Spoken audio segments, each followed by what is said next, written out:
My parents gave every chance to my brother and called it fair. But when they sued me for my own house, Grandma's secret fund exposed their lies in court. My name is Jessica Monroe. I'm 31 years old, and I used to think nothing could break my heart more than betrayal in love, until I received a lawsuit letter from my own parents. They didn't ask how I was doing, if I was happy. They simply wrote, "Transfer the house to your brother or we'll see you in court." The house I saved for over 15 years, the first home in my life that I could unlock with a key of my own. I had never done anything wrong to them except succeed without asking anyone for a dime. And that was when they decided to destroy everything. My name is Jessica Monroe, and maybe I grew up a little too early. Only no one in my family noticed. I learned to cook dinner by 13 after my mother said, "You're a big girl now. You should help out." I learned how to take the bus from the suburbs to Ren's Cafe to work weekend shifts while my younger brother Kyle still got dropped off by mom in a brand new SUV. At 14, I got my first job, kitchen helper at a highway burger joint. $6.25 an hour. Not enough to do anything big, but I split it 3 ways: savings, school lunch, and the rest for used books. Kyle never had to worry about any of that. He had his own room with a flat-screen TV, an electric piano, a new laptop for composing music. "He's gifted," my mother often said. "You have to understand, he's a boy. He needs direction and opportunity." I used to think I had one too when I got a full scholarship to a state university. I remember the day I held the red envelope, running down to the living room with tears in my eyes. I got in, and I got a scholarship too. My dad didn't even look up from the TV. My mom flipped through the award letter and said, "You need to file FAFSA, right?" I nodded. "I need your signatures." "No," my dad snapped. "We're not putting our financial info in a government system. Go to a cheaper school." I said nothing. That scholarship faded like it never existed. I wasn't allowed to sign it myself. And Kyle, he was sent to a private music academy in New York the very next year. Tuition over $20,000 per semester. Talent needs to be nurtured, my mom told the relatives like it was a given. No. I enrolled at a community college, took night classes, worked during the day. Sometimes I passed out at my desk after closing shifts at the grocery store. While friends posted graduation photos, I was scrubbing toner off a printer in the accounting office. Failed twice trying to open a recording studio, once due to a scamming partner, according to my mom, once because he was still short on startup funds. Both times my parents co-signed business loans, over $60,000 in total. Me? I was denied a $3,000 loan to replace a laptop that wouldn't even start. "You don't need something fancy for that boring degree," my dad said when I brought it up. Besides, Kyle needs better gear for his mixing. I never asked for anything again after that. But I kept records. Every single one. I had a denim-covered notebook. Inside was a list of every expense since I was 15. I wrote down everything: tip money from each shift, textbook prices, utility bills, every tuition transfer. I even wrote down what my mom said when I skipped the holidays to save on gas. "This isn't living, Jess." That quote I wrote in red ink, underlined 3 times. Once Kyle dropped his phone in the toilet. My mom got him the latest iPhone the next day. I used a flip phone until I was 26 because there's no point wasting money on looks. What I really wanted wasn't a phone or a laptop or a proper education. I wanted to be seen, not with pity or with that weary sigh that says she knows how to take care of herself. I wanted to be recognized as part of the family, not the shadow next to the gifted one, Kyle. But that never happened. And I got used to taking care of myself as a survival instinct, not a choice. I started working at a commercial bank when I was 23. Slow promotions, but steady. I bought my house without a loan, paid for school on my own, never asked my parents for a thing. Even the last birthday gift they gave me was a mattress coupon, valid only if I spent at least $500. They always said Kyle could do great things if he got a little more support. That great thing turned out to be piles of debt, multiple personal bankruptcy filings, and a fiancé with cold eyes hidden behind stage-thick mascara. But when I said no to the plan they had laid out, they called me selfish, a traitor to the family, an ungrateful daughter. And me? I wanted to keep the small house with beige walls that I picked out myself.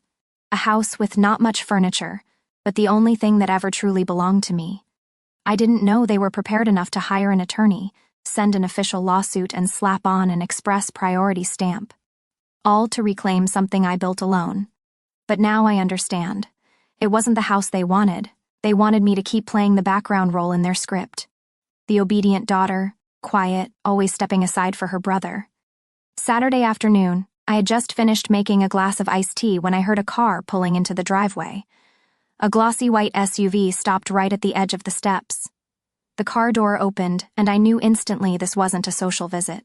My father stepped out first, wearing a white dress shirt so crisply ironed it looked like it came straight from the dry cleaner. My mother followed, holding a box of pastries from the bakery she always called a peace offering. But what made me freeze was the person who stepped out of the back seat. His hair was still messy like always, but this time it was styled. Linen shirt, she knows, and a forced smile that couldn't hide his awkwardness. And then a young woman stepped out from the other side. She wore flats and a pale floral maxi dress. Her hand rested on her belly, which appeared to be pregnant. I had never met her before. "Jessica, this is Carly," my mom said quickly, as if introducing an old friend. "Kyle's fiancé. And as you can see, it's coming soon." Carly gave a small smile, her hand gently stroking her belly. But I had learned to observe. The first thing I noticed wasn't her expression. It was that belly didn't move at all. Even as she walked, it sat there unnaturally still. I opened a door, pausing for a second before stepping aside. "Come in." They sat around my dining table like they owned the place. Mom placed the pastry box on the table, then sighed. "You already know why we're here," Dad spoke. His voice was low, cold, the same tone I'd heard when he used to fire employees at the firm. "Kyle's about to become a father. He needs a stable environment. And you? You're independent. You have a good job. We think you could be a little flexible." I looked at Kyle. He lowered his head, unable to meet my eyes. "So, what exactly are you saying?" I kept my voice calm. "You want me to move out of my own house?" Aunt Heather, who had been silent the whole time, finally spoke. "You could stay at my mobile home for now. There's still an empty room. My daughter moved out." "For how long? 9 months, 2 years, or forever?" No one answered. Carly sat still, one hand stroking the maxi dress that covered her fake belly. I leaned back, eyes locked on my father. "This house is in my name. Bought with my money. None of you paid even a cent, Jessica. Don't speak so heartlessly," my mom interjected. "Family should look out for one another." I turned to her. "Then why didn't you look out for me when you refused to sign the FAFSA and made me lose my scholarship? Or when you co-signed loans twice for Kyle's studios?" Kyle shifted in his seat. Carly finally spoke for the first time, her voice soft. "I know this is uncomfortable for you. I just want our baby to have a proper home, not a cramped little rental anymore." "Then maybe you should get a job, Carly." My mother's eyes sharpened. "Jessica, don't be so cold. Carly's pregnant. You can't understand the sacrifice a mother makes." "Oh, I understand sacrifice very well. I worked 3 jobs to pay for school. I lived in an apartment with a leaking ceiling, eating instant noodles every night. And Carly," I glanced at her belly. "She doesn't even know how to strap on a fake pregnancy belly properly." A heavy silence filled the room. Carly turned pale. My father slammed his hand on the table. "That's enough. We came here to negotiate. If you won't transfer the house willingly, we'll have to go another route." "What route?" I asked plainly. "Legal," he said. "Family property can be contested in court if there's evidence of parental investment." So this family visit was really just a strategy meeting to prep a lawsuit against me. Mom looked away. Aunt Heather lowered her head. Carly stood gently, cradling her belly like it was some detached prop, and Kyle finally said just one thing. "I really need this house, Jess. You can live anywhere, but I really need you all to leave now." No one said a word after that. One by one they stood, not a single one of them looking me in the eye as they walked out the door. 2 days later, I woke up in the middle of the night to my phone ringing.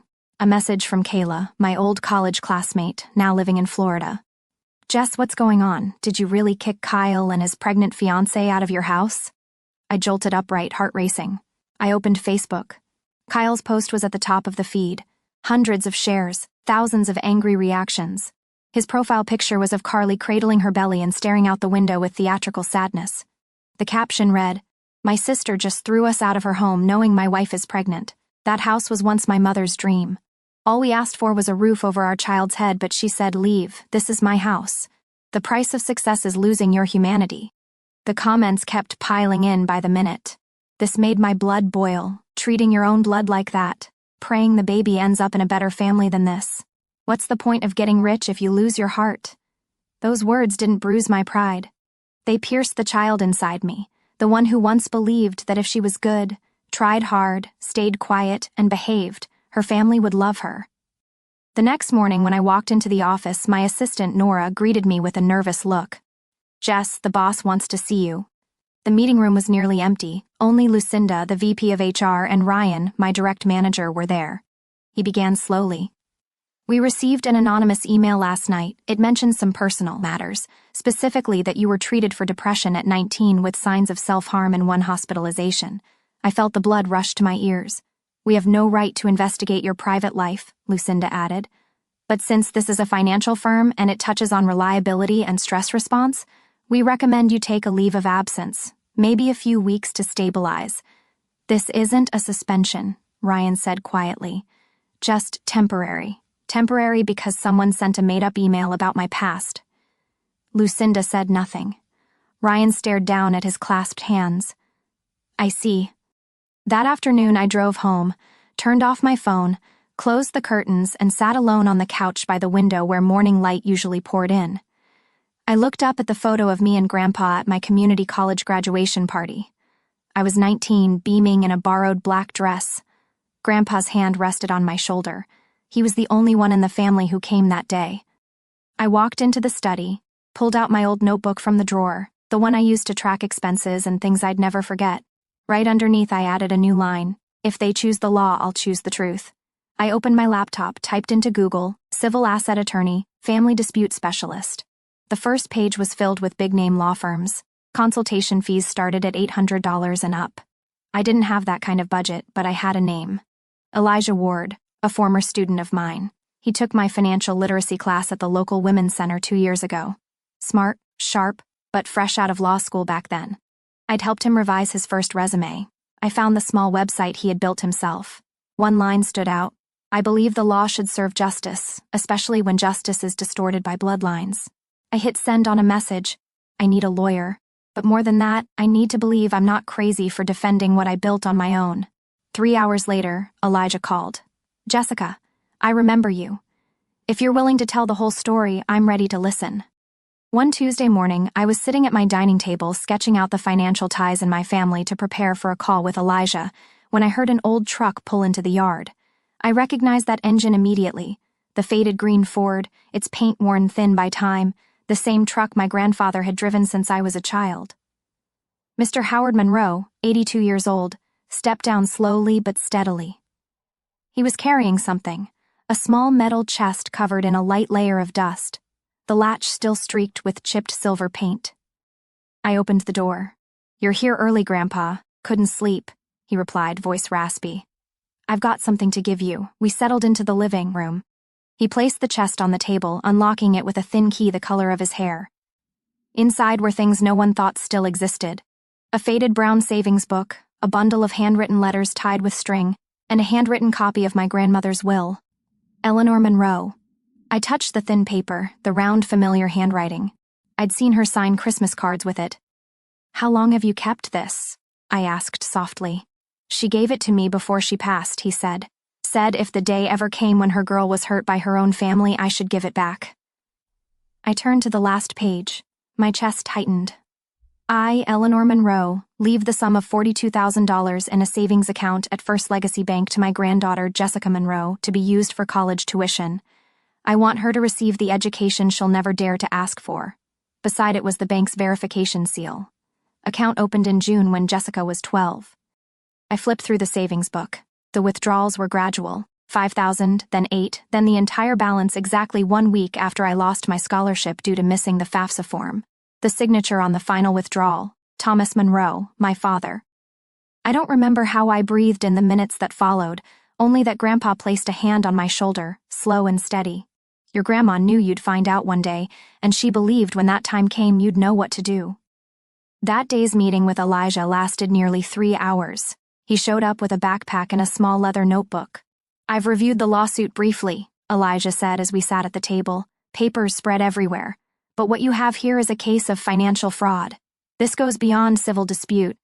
I slid the letters and the copy of the will toward him. Elijah was quiet for a long moment. "Do you have the original?" "No, just this copy my grandfather kept, but it's enough to request a bank file retrieval if needed. I can file a motion to subpoena account records, match withdrawal signatures. If your father withdrew it as guardian but can't prove use for your benefit, that's fraud." Add in the fact he used it to fund someone else, Kyle, and we've got a strong counter. I clenched my fists.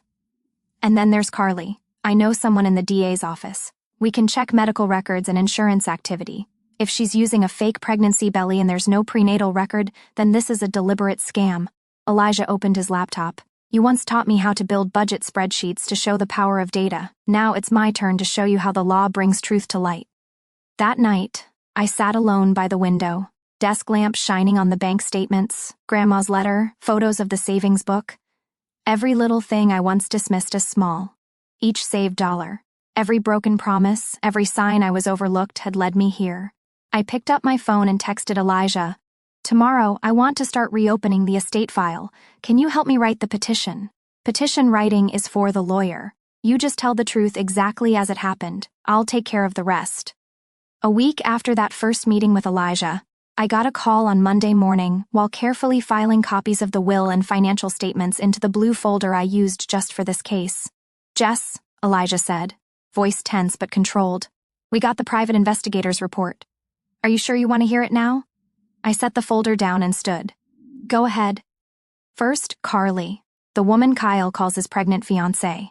She's not pregnant, and worse, she pulled the same stunt 3 years ago in Illinois. I sat, gripping the armrest tightly. She ordered a fake pregnancy belly off Amazon, the realistic silicone baby bump size large. The investigator found the purchase history and the confirmation messages. What about the guy she scammed back then? I asked. A carpenter named Frank. She promised him a baby, then insisted on being added as co-owner on the house he was building. When he got suspicious, she vanished overnight, left the belly in the trash. I closed my eyes. It felt like layers of old skin were being stripped away, exposing a raw, icy truth. Elijah, did Kyle know? He did. Not only knew, he orchestrated the whole thing. There's security footage of them rehearsing the scene in the parking lot of an old church. Anything else? He answered slowly. You might want to sit tight. Kyle was the one who stole your credit card 3 years ago. That time you thought someone skimmed it at the gas station. You think I forgot? I remembered it perfectly. It took me nearly 3 months to fix the issue with the bank, restore my credit, and cut every personal expense for the next 6 months. Any proof? I asked. The investigator traced the IP address used for the orders back to Kyle's rental house in Asheville. All shipments were delivered to a mailbox under the name K. Monroe, and surveillance caught Kyle picking up the packages. Part of me had always wanted to believe that Kyle was simply weak, blinded by poor choices. But it turned out he wasn't just weak, he was calculating. Elijah, what about who Carly really is? We ran a deeper background check. Carly's birth name is Carly Heather Nash. Elijah, Nash is Aunt Heather's last name. Exactly. Carly is Heather's biological daughter from a previous relationship with a man prosecuted for credit fraud in 1999. I froze, like I'd taken a punch to the gut. Elijah, does that mean Kyle and Carly are related? First cousins by legal definition, they share bloodline, and under North Carolina law, if they filed a marriage certificate, it could be voided due to falsified information. A wave of disgust mixed with something deeper. Grief rose inside me. I didn't understand what they were thinking, or rather, they had never thought of anyone but themselves. Elijah, is this enough to sue? He answered quickly. More than enough. This qualifies for a full countersuit, attempted asset seizure, and coordinated fraud. Then let's begin. The following day, Elijah and I met at a small cafe tucked behind the county courthouse. His hand moved quickly across the documents as he took notes. Elijah? I asked, do you think the court will consider this criminal? If we can prove collusion between all three, Kyle, Carly, and Heather, with the intent to seize real estate and defame you into surrendering property, then yes, this fits the criteria for criminal fraud. And Carly, given her previous fraud in another state, we can file to reopen her case history. But for now, we launch a civil counter and simultaneously request a parallel criminal investigation. Elijah paused, then turned his eyes to me. Are you sure you want to go through with this? If this gets out, the media could pick it up. Your family won't just lose face, they could lose their freedom. I looked out the cafe window where the morning sun lit up rows of wooden tables and green-painted metal chairs. I didn't start this, but if they want to paint me as the traitor, then I'll be the traitor holding every piece of proof. That morning, I arrived at the courthouse an hour early. I settled alone on the long wooden bench, the case box balanced on my lap. The slim metal box was color-coded, blue for finances, red for family records, yellow for digital evidence, gray for handwritten letters and the will. I'd organized everything for weeks, not to convince them, but to remind myself. I hadn't imagined any of it. Every scar had a trace, and if preserved carefully enough, every wound would find its voice. Footsteps echoed down the marble hallway. I didn't need to turn around to know it was them, my family, or at least the people who used to hold that title. My mother walked in first, wearing a white blouse with lace trim and a cream silk scarf around her wrist. My father followed, dressed in the same charcoal suit he wore to business forums. Kyle walked beside them, face clean-shaven, hair slicked back, trying to look composed but failing to hide the tension in his jaw. And Carly, wearing a body-hugging, ankle-length dress, her hand resting gently on her stomach like she was cradling the holiest thing on earth. Her belly was still round as ever, but I knew exactly what lay beneath that fabric silicone. What almost made me laugh was that they were all wearing white jackets printed in bold red letters. Family first, right across the chest. A slogan, a shiny coat over a rotting frame. And me, I wore a dark navy blazer, high-collar blouse, hair tied back neatly. No slogans, just carefully prepared silence. Court began at 8:30. Judge Peterson, a woman in her 60s, entered. "We are hearing the case of Monroe versus Monroe." Their attorney, Mitch Landon, stepped forward. A familiar face from highway billboards fighting for family rights, a seasoned performer. "Your Honor," he began, voice booming, "this is not merely a property case. It is a cry for help from a broken family. My clients, Thomas and Linda Monroe, raised 2 children. They invested time, money, and heart into protecting their family. I didn't blink. And now, with their son Kyle preparing for fatherhood, all they ask is what any family would want, a home to continue the circle of love." I glanced left. Kyle lowered his head, feigning emotion. Their daughter, Jessica Monroe, refuses to share that space even though that property was built largely with the support of both Mr. and Mrs. Monroe. Mitch continued, stressing the word support like a moral weight on my shoulders. Then it was my turn. "Elijah is not yet a licensed litigator. I addressed the judge, so I will represent myself today. And Your Honor, I have specific evidence to counter every point made." I opened my case box and pulled out the original bank statements, certified copies included. This property located at 817 Garden Crest was purchased with personal savings accumulated over 15 years. No transfers or financial support from Mr. or Mrs. Monroe. I flipped to the next file. My grandmother's savings account, Eleanor Monroe. It states clearly, "Tuition funds reserved for me, withdrawn without consent by Thomas Monroe when I was 17. I noticed subtle movement on the other bench. My father looked directly at me, but his stare was hollow. I proceeded with identity theft evidence.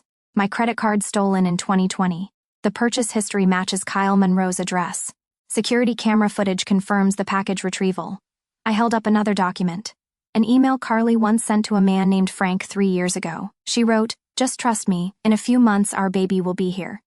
Attached was a photo of the same fake belly she wore in court. Finally, I plugged my tablet into the projector. The screen displayed surveillance footage from Walgreens, Carly entering the restroom, removing the fake bump, stuffing it into her tote, adjusting her dress, and exiting like nothing had happened. The entire courtroom fell silent. From the back row, Elijah stood and handed the court clerk a file, motioned to open a criminal investigation for conspiracy to commit fraud, identity falsification, and attempted asset theft. Judge Peterson tapped her gavel, voice steady but cold. "The plaintiffs have failed to provide legal proof of entitlement to the contested property. The defendant has presented sufficient documentation establishing lawful ownership, and the court finds grounds for criminal investigation involving the plaintiffs and associated individuals. The request to initiate investigation into Kyle Monroe and Carly Nash is hereby granted." I kept my back to them. I only heard the scrape of chairs, the rustle of matching jackets. Someone in the gallery let out a faint gasp, and in that moment I knew I was the only one in that room who knew her truth and had the courage to lay it bare before the law. Less than 3 days after the hearing, my name, Kyle's and Carly's, appeared on the front page of the Asheville Gazette beneath the headline, "Property Battle Shocks Court. Daughter wins case against parents. Truth about unborn grandchild stuns judge." The article didn't use sensational words. It simply listed the facts.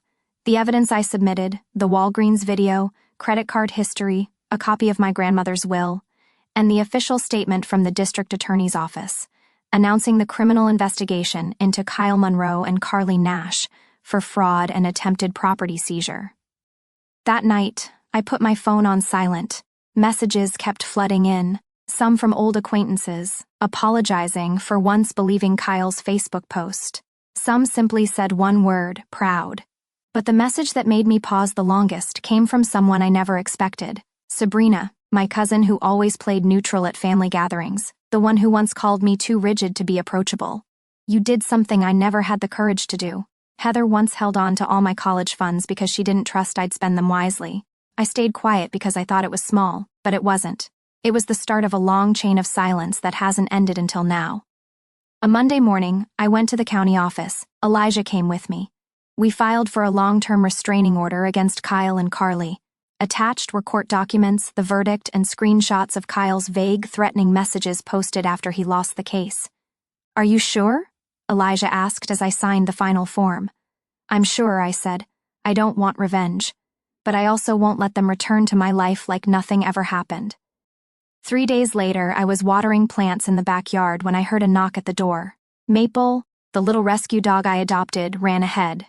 She barked softly, not aggressively, just alert. I rounded the house, and there on the front porch stood my mother. She wore the gray cardigan I'd once bought her for Christmas when I was 25, the only time she ever wore it.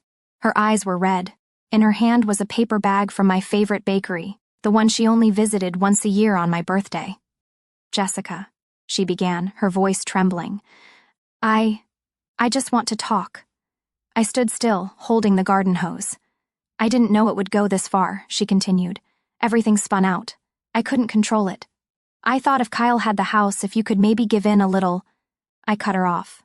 "You call sacrificing an entire life giving in a little? Family doesn't use lawyers to take each other's work. Family doesn't hire investigators to smear one another, spread false stories, fake pregnancies to force someone into surrender." "I know," she whispered, voice breaking. "I know I was wrong." I looked into her eyes. There was something in them, not quite regret. Maybe the fear of losing what she thought she always controlled. "You can be my mother again," I said slowly, "when you truly understand that I'm no longer the obedient daughter willing to sacrifice for a family that doesn't value the truth." I stepped back inside, not slamming the door, but firmly. She didn't knock again. The bag of pastries stayed on the porch until evening. Then I placed it in the fridge, not because I forgave her, but because I didn't need to do anything more to prove I was right. Some things are best kept as the final proof of where kindness ends. 3 weeks after the trial ended, my life didn't return to what it was. It became something else, something quieter, clearer, and deeper than anything I'd lived before. I started offering a free financial literacy class every Thursday evening at the public library just 4 blocks from my house, a small room that smelled of old paper and hummed with the soft buzz of the air conditioner was packed with women of all ages. A newly divorced receptionist, a single mother of 2, a middle-aged woman who'd discovered her husband had been hiding debt for decades. I walked into that first class holding a stack of printed handouts, my heart beating fast. But when I saw their eyes that had wandered through the same kind of darkness I once stood in, I knew I was meant to be here. Elijah had helped me print all the materials. He even designed a monthly expense tracker in Google Sheets, which he jokingly called the ultimate weapon against financial manipulation. Each night he'd stop by at the end of class with coffee or muffins. "Anyone ask about prenuptial negotiation tonight?" he'd say as he handed me a latte. I laughed. "Yes. And you know what? There was a 22-year-old girl. She asked about it like it was the most natural thing to do." Then things are starting to change. On weekends, my grandfather, Howard Monroe, came by early in the morning carrying reclaimed wood from his old garage. We started building a long dining table for the back porch beneath the maple tree I'd planted, from a cutting when I was 26. "How long will this table be, Grandpa?" I asked, wiping sweat from my forehead. "Long enough for 12, he answered, measuring each plank with a worn wooden ruler. "Enough that no one gets pushed to the edge. Is this the table Grandma used to talk about?" She said, "If you don't have enough space, build more, but never shrink yourself to fit someone else's table." We sawed, sanded, and bolted each piece with steel screws. Every knock, every scratch, every uneven groove felt like rebuilding the layers of skin stripped away in past months. One Saturday afternoon, while I was applying a coat of oil to the tabletop, the doorbell rang. I opened the door to find a line of neighbors standing on the porch holding pies, lasagna pans, potato salad, and honest smiles. "We figured," said Mrs. Henderson 2 houses down to the south. that it's time you knew. This neighborhood doesn't believe what they used to say about you. A young woman I hadn't met added, I just moved here recently, but everyone says you're the one who stood up for the truth. I admire that. I invited them into the backyard where the wood table still smelled of fresh oil. Plates of food landed on the rough planks. Kids ran circles around the maple tree, and Maple lay curled at the foot of the table like she was guarding a piece still in bloom. As the sun dipped low, casting a golden hue across the yard, I leaned on the railing with a glass of iced tea in hand, watching unfamiliar yet warm faces talking, laughing, checking in on one another like old friends. No one mentioned Kyle. No one asked about Carly. No one needed to, because some things don't need to be told again. They've turned into soil, and from there something new begins to grow. Late that evening, Elijah stayed to help me wash the dishes. This table needs 2 more chairs, he said, sliding a chair to the edge. Why? Because someone's always going to arrive late, or someone might show up who never thought they'd be invited. I looked around, the golden kitchen light reflecting off polished wood, a dining table, a gathering, an open circle, not formed by blood, but by chosen kindness. I didn't know what tomorrow would bring, but tonight I knew this much. I had begun to rebuild, not from what others left behind, but from the very place they once tried to tear down. 1 year after the trial, my house was no longer a place of retreat, defense, or hiding. It had become a place people walked into and stayed. Every Sunday, the backyard lit up by mid-afternoon. Potluck Sundays, small, steady gatherings where each person brought a dish, a story, or simply a smile for no reason at all. Today, Mrs. Chen from across the street brought her signature steamed egg custard, which she only made for someone living in truth. Thomas, a former colleague who now lived nearby, stood grilling by the charcoal pit. Sarah, who once helped me print hundreds of pages for the lawsuit, was crafting paper cards under the maple tree with 3 kids. At the center of the long wood table sat a photo of my grandmother, Eleanor Monroe, wearing her old floral dress, smiling quietly next to a homemade birthday cake. Beside it was a wooden plaque I carved by hand. You build yourself. No one has the right to take. Everyone around that table had lost something. Money, freedom, sometimes even their name in a family. But today they sat here as if the world still had space for those who refused to surrender. I didn't retell the trial. No one asked for details, but everyone understood in the way only those who've been hurt can understand. Peace doesn't come from defeating someone. It comes from no longer being controlled by them. In the kitchen, I checked the oven. My phone buzzed softly in my pocket. A message from Sabrina, my cousin who stayed silent through most of what I faced. I enrolled in community college to study finance. Turns out your path inspired me more than I admitted. Hope one day I'll be worthy to sit at that table you built. I read the message again and again, then typed a simple reply. This table doesn't need worthiness, only the honest desire to sit down. I slipped the phone away and poured lemonade for a woman holding a baby. She was new, recently out of a marriage where her husband controlled both her credit cards and social media accounts. Last week, she came to my class with doubt in her eyes. Today, she laughed more than enough for me to know she hadn't forgotten how to trust herself. As the sunset touched the maple canopy above, I pulled an old leather notebook from the kitchen drawer. My journal, not to recount, but to remember that I hadn't given up. Underneath I wrote, "A table long enough can heal more than any overdue apology." Maple ran through the yard with the children. Elijah was adjusting string lights in the garden.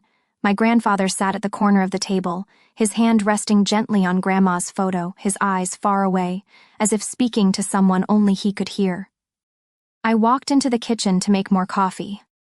When I opened the back door, the glow from the porch light filtered through the sheer curtain, exactly like the light on the day I opened the first lawsuit letter.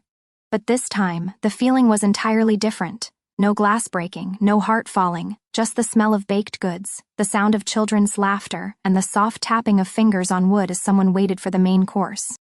I looked around and smiled, not because I finally had the family I once wished for, but because I had learned to tell the difference between those who choose to stand beside me and the things that no longer belong to me.